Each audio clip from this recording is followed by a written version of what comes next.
વાત કરીએ સુરતની અંદર શહેરીજનોને ચોમાસાની અંદર પણ પાણી કાપનો સામનો કરવો પડશે।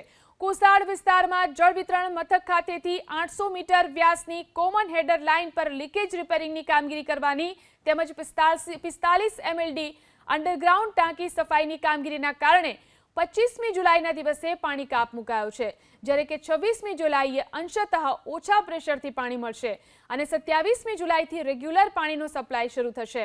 પાણી કાપ અંતર્ગત અમરોલી સાયણ મેઇન રોડ આસપાસનો વિસ્તાર, સૃષ્ટિ સોસાયટી વિભાગ 1 અને 2 અને 3ની આસપાસની સોસાયટીનો વિસ્તાર, કોસાડ ગામતળ આસપાસનો વિસ્તાર, તો કોસાડ રજવાડી પ્લોટની આસપાસનો વિસ્તાર, જૂનો કોસાડ રોડ, નવો Kosad road, cross road, Sattadhar ચોકડીનો વિસ્તાર તેમજ કોસાડના તમામ ટીપી વિસ્તારની અંદર પાણી પુરવઠો નહીં મળે। પાણી કાપ પહેલા અસર કરતા વિસ્તારની અંદર પૂરતા પ્રમાણમાં પાણીનું વિતરણ કરવામાં આવશે। મહાપાલિકાએ લોકોને પાણીના જથ્થાનો સંગ્રહ કરી લેવા માટે અપીલ કરી છે।